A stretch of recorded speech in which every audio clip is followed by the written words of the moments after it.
Going first for 10 minutes and 2 minutes for Attorney Tierney. Is that correct? All right, Mr. Richard, please proceed. Thank you. May it please the court, my name is Daniel Richard. I'm representing myself in this matter. I'm not an attorney. I'm a pro se litigant and who's not trained in the practice of law. I'd also like to extend my apologies in advance for any procedural errors I may have made or that I may make before you here today. I request of this court to reserve approximately 2 minutes for rebuttal. I believe I was wrongly denied by the trial court a hearing on the merits of my case, including but not limited to the benefit of discovery and opportunity to present expert witnesses. Respectfully, I'm seeking from the court the following relief. However, in the alternative, I would ask for the court to reverse the lower court's ruling and remand my case back to the lower court for a trial by jury so a jury can decide whether the defendants either misunderstood or simply violated New Hampshire's. Can you tell us, if you were granted a trial, what kind of evidence you would present to the jury? Yes, I would present my rights, the body of my rights enumerated in my briefs, and under the new standard of review, I believe that we'd have a different outcome. And so, under the recent cases that I cited in the late authorities, what we have is a shifting of the burden. The burden of proof is no longer upon me, it's now upon the state to prove that its statutory scheme would have been applicable at the time my rights were enumerated. In the lower court, none of that was an opportunity. So we had an emergency hearing based on the safety concerns that I had raised, and that was the extent of it, where my expert witness was in fact denied the right to testify, and we had no proceeding on the merits of the arguments. But that's my answer to what I would say. Along the same lines as Justice Donovan's question, what discovery would you have sought, and how would it have related to your claims? Well, specifically, the state, the Secretary of State's office. There's conflict in the law, so there was no ability for me to question them. We have a conflict with the affidavit issue, which is the evidence that the state isn't following the process, right? The absentee voting requires section 659:B requires that the moderator of every town examine the absentee envelope and make sure that the affidavit was properly executed. That's not happening. We have a big problem. That hasn't happened since 1979. And the reason it hasn't happened is that in '79, the state legislature decided they would give us religious liberty. And what they did is they created by statute, they created a statutory right that authorized an exemption for a religious exemption.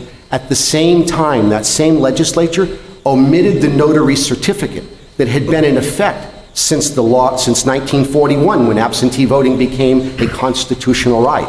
And the big difference is the Constitution provides in Part 2, Article 32, that the moderator is supposed to sort and count the votes, not a machine. I don't know if I answered that question, ma'am. You did? Mr. Richard, the state spends the first part of its brief raising the issue that the issues that you actually brief were not in your notice of appeal. And you don't respond to that in your reply brief. Can you respond now, please? Yes, absolutely. In all due respect, yes. I failed as a pro se litigant to understand the process, and I thought that I would be given that opportunity during the legal process itself of actually having a hearing and preparing all my evidence for that hearing, but that didn't happen.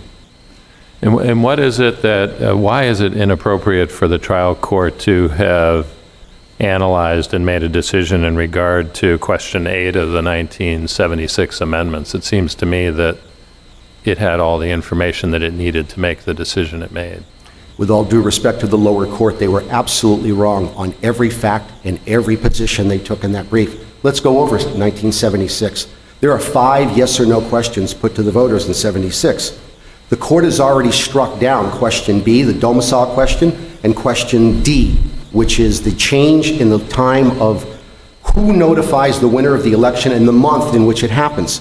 So these things have already been struck down by this court. The Fisher v. Governor struck down the domicile question. So why it still remains, I don't know. But question A, the voting age, was moot. It was already law. It had been passed in an affirmative manner 2 years earlier in 1974. Why is it the lead question when it's moot? If you look at the bottom of the voting guide, it tells the voters that question A is already law. Well, how can the voters say yes or no when you have 5 substantive questions relating from age, domicile, voting in unincorporated places, changing who and how elections are notified, and E, absentee voting. Absentee voting had been law since 1942 and then in 56 when they amended the Constitution a second time. So how that is not in, and here's the killer. Gerber v. King was already settled law in 1967. Article 100 of the state constitution is clear. You cannot change the definition, I'm sorry, I lost my train of thought. Please help me. Well, let me just ask, so is your argument in regard to question 8 that it was premature and the trial court should have had a trial on that? Well, or that the trial court was wrong? Thank you, sir. My point was going to be that the Article 100 is clear. You have to ask a single yes or no question. You can't put 5 yes or no questions, give the voters one choice and call it good. So that's exactly where that's at, and that's what Gerber v. King struck down. So when the state cites Gerber v. King, they cherry-picked one section of it that fit the narrative, but it doesn't address the underlying legal issue, that 5 or yes or no questions is inappropriate under Gerber v. King.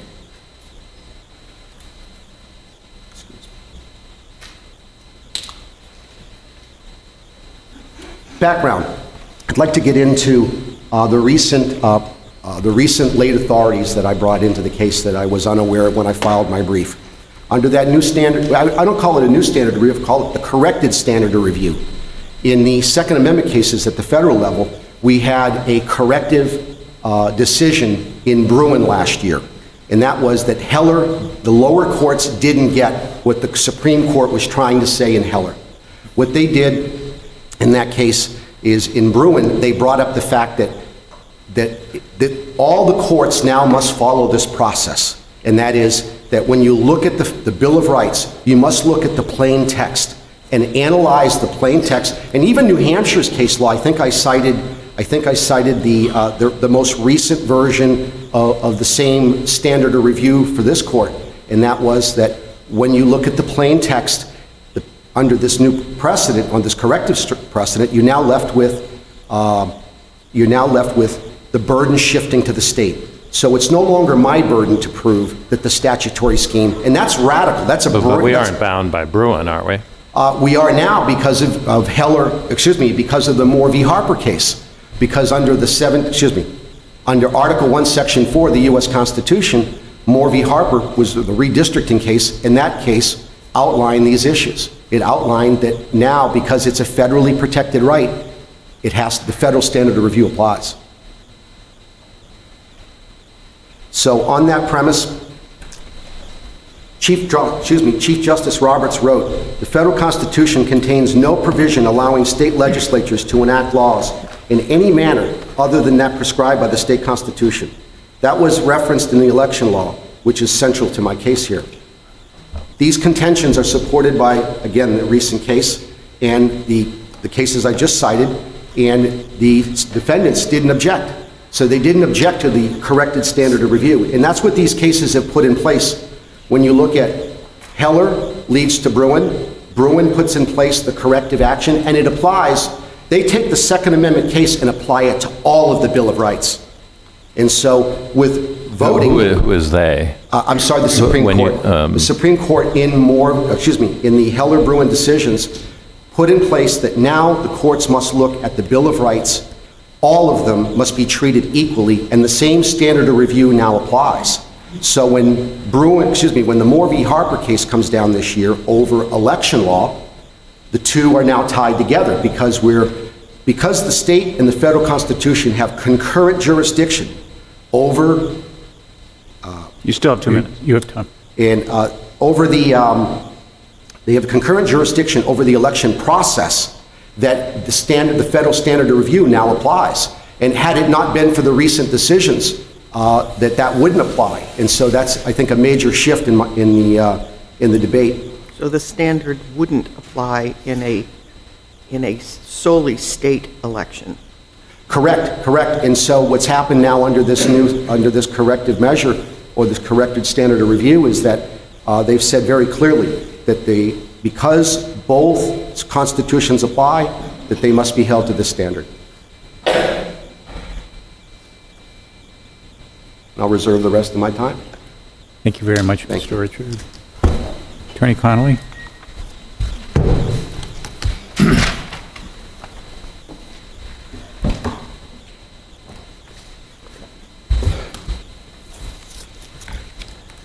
Good morning, Your Honors. Thank you very much for having me today. My name is Matthew Conley, and I'll be speaking for the state.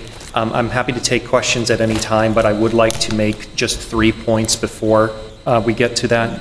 And I believe the points that the state would like to make at first can doubly serve as signposts for the categories of complaints that the plaintiff has brought before this court. So first, there was no legislative overreach. Counts 2, 3, 4, and 5 of the plaintiff's complaint can be treated as improper legislative uses of power in terms of defining words, in terms of improper delegation of power. There is nothing that's been pled before this court to indicate an improper use of the legislature's power. That's point number 1. Point number 2, there was no constitutional repugnance, so relating to the plaintiff's count number 6, amending the Constitution without the consent of the governed or otherwise placing in language that was repugnant to the remainder of the Constitution. I believe that the Superior Court's opinion lays out very well how the questions that were presented to voters in 1976 are reflected in the language that is currently in the Constitution of this state. So there is no repugnance or failure to obtain the consent of the governed. And finally, an underpinning of all the complaints that are before this court is that there is no injury that has been presented before this court. The defendant was, or excuse me, I used to be a prosecutor, so I apologize for that. The plaintiff has presented no evidence that he has a cognizable injury in facts or in the law that is connected to anything that happened in 2022. Well, who would have standing to raise such a claim? So it must be legally cognizable. Somebody must be able to do it, and why not Mr. Richard? So, Your Honor, I think the only thing we see that approaches a cognizable claim in what has been presented to this court is there are brief references to voter dilution. There are a couple problems with that. The first being that argument was not developed for this court at all. There are no facts to rely on. There's no development of a legal argument there. Further, There was a pretty short process for development of argument. so yes, but there were pleadings, there were briefs before we got to the point of having a hearing in this process, Your Honor, that these things could have easily been more researched and more fleshed out more so that the trial court could have an opportunity to speak on them more. Returning to your question, Justice Bassett, there is some speculation on my part here because, again, the state was put in the position of responding to a number of complaints and perhaps not going into as much depth as we would have liked on each, but typically from what we've seen, where a dilution claim arises, you're looking at more traditional gerrymandering cases, at redistricting cases. That's where a claim that a group of people have been disadvantaged and there's real evidence to show that is where vote dilution enters the equation. I don't know that there's been any showing of that here, Your Honor. But you haven't really briefed standing. You haven't briefed standing. So, not before this court, Your Honor. So that really is waived. I mean, it seems like, why would we reach the standing issue? So, because that is an issue that can be raised at any time, Your Honor. So you're raising it now? So, Your Honor, we did raise that in the lower court. Why didn't you brief it? It was not briefed because what we were doing was we were we were addressing what the Superior Court put into its The Superior Court deferred standing. Correct. It assumed without deciding that there was standing. So I would. In any event, I would like to address some of the substantive arguments. And what is the state's position on, beginning with Part 2, Article 100? I mean, the plain text of that amendment refers to each constitutional amendment. And there were, in 1976, 5. How do we reconcile that? So, Your Honor, what I would point out in that case is there have been a number of rounds of constitutional amendments that have been passed in that way. There's the 1960s, I apologize, I don't recall the exact year, amendments for the Gerber case. There were the amendments to Part 1, Article 11, and other provisions contained in the 1976 amendments. There were also amendments passed in the 1980s where this has been a method through which... Has anybody challenged that method before Mr. Richard? Your Honor, I don't believe that was something that we very well developed. What has been challenged is when there is dissonance between the implemented language in the state constitution and the language that was voted on. That's a different question. Correct. So no, you're absolutely right, Your Honor. But what I was expressing is that I'm not sure that there has been a lot. I'm so sorry. That there has been a lot of case law exploring the question that has been specifically raised here. I was just offering a contrast there. And then on the Part 2, Article 32 issue, the absentee ballot issue, I'm not understanding your argument, frankly. I mean, okay. The text of the Constitution refers to, I'm sorry, I said Part 2, Article 32, I meant Part 1, Article 11 refers to a voter being absent or unable to vote by reason of physical disability. And your brief talks about the various legislative amendments since the National Weather Service Amendment, the Religious Amendment, among others, as being a permissible legislative judgment. I don't understand what that term means.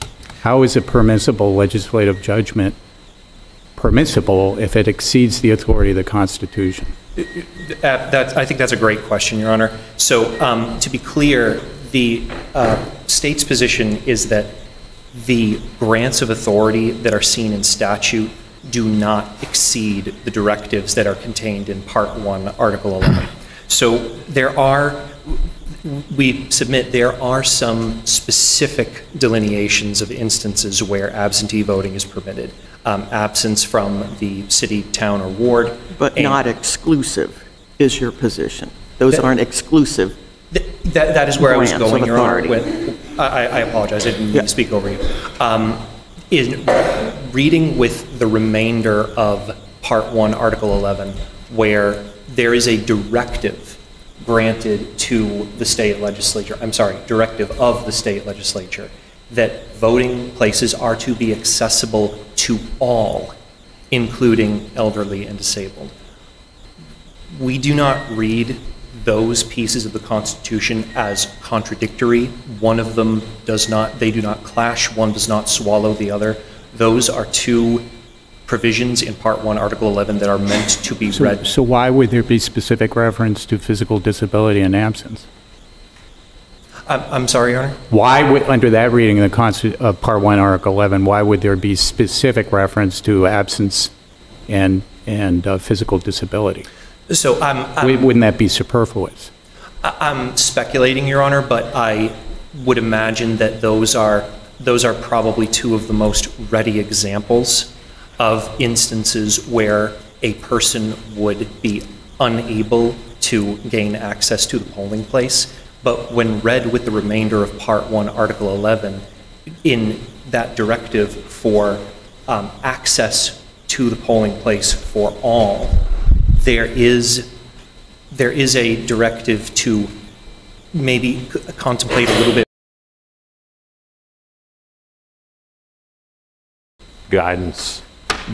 Guideposts for the ballot commission. Why is that constitutional? So one moment, Your Honor.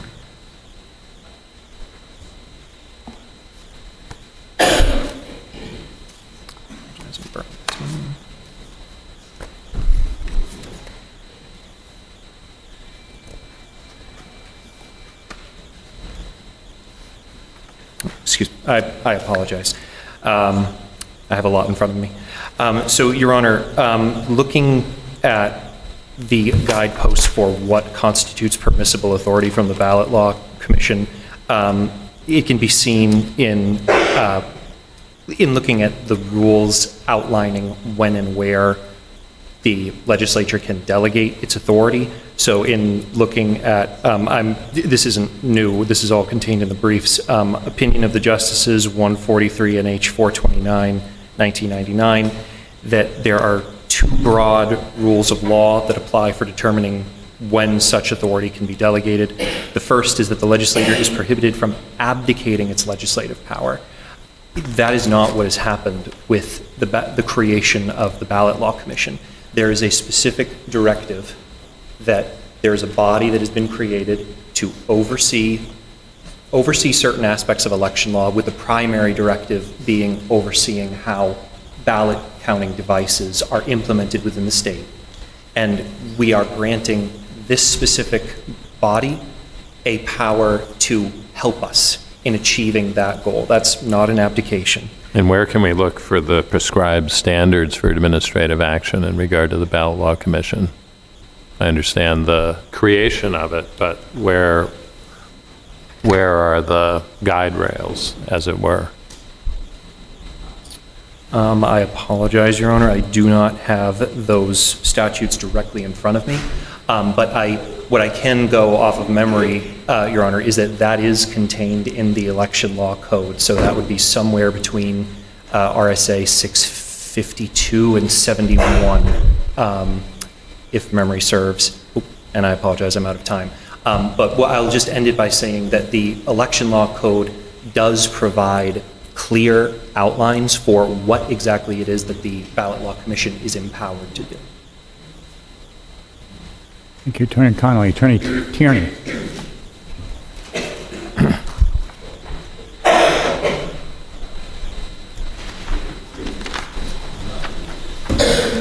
Good morning, Your Honors. Michael Tierney for the town of Auburn. The town of Auburn is but a small town, and the town joins in the arguments of the state as far as their constitutional issues. The town has not violated any of the statutes that the state had adopted, and it is the responsibility of the state to defend the constitutionality of those statutes. We join in their arguments that they're constitutional, but we don't provide any separate argument from what the state offered in their brief. Just like below in the trial court, we simply joined in the state's argument. I do just want to make 100% clear, though, that the town has never denied Mr. Richard the right to vote in any town election, any state election, and Mr. Richard has acknowledged, both in his complaint and in the oral argument, that he has been provided a ballot and an opportunity to vote in every election. Is there any confidentiality concern with any of his votes, or have there been, in terms of setting aside a separate box and therefore general knowledge of whose votes in the box? So there were 30 some odd people who put their votes in the hand count box in that last election, and I'm not aware of how anybody voted, and nobody in the town is aware of how people voted. Is the hand count option a standard procedure? It is standard procedure in the town of Auburn, at least. I'm not sure that every town provides that as an option, but the town of Auburn has a hand count option. And how long has it had that option? So it has had a separate box in the September and November elections. I believe in the March election, there was basically a pile on the side of the machine where you could put your ballot. Instead of sticking it in, it was basically on the side of the machine. Okay. Thank you. Thank you very much, Attorney Tierney. Mr. Richard, rebuttal.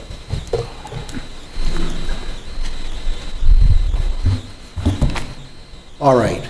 let me start with ballot box. The ballot box was provided after I was denied the first time. So the first time I was denied the right to vote because if I did not use the machine, that was my only option, and that's where the fight began.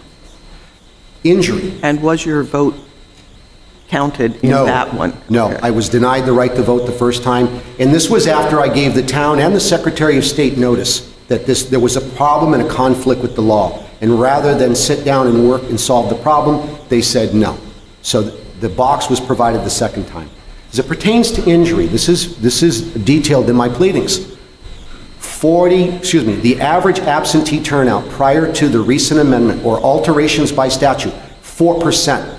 The 2020 election, 32%. Those are the state's figures. So when we look at, was the vote diluted? Absolutely. And look, here's another one.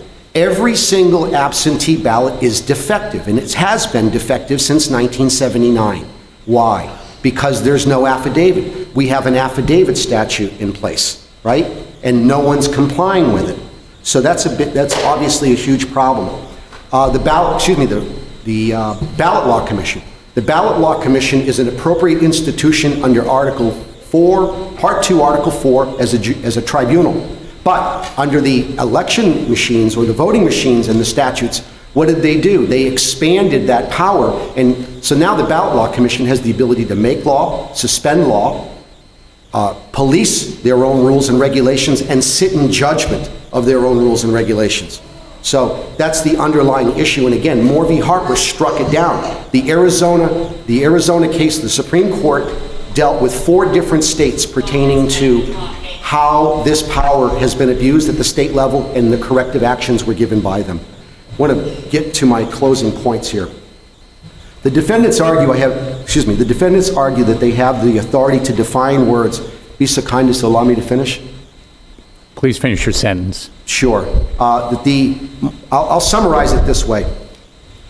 I have no argument against any of the things they want to do, but we have a beautiful system, and the beautiful system is the amendment process, and it hasn't been followed.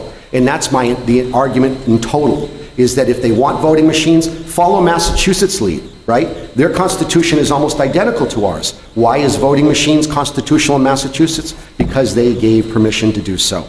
And they didn't in this case, so when you apply the federal standard of review to every one of my grievances, the state has failed to meet its burden. Thank you very much, Mr. Richard. Thank you. Thank you all, counsel. Cases submitted. Court's in recess. Right.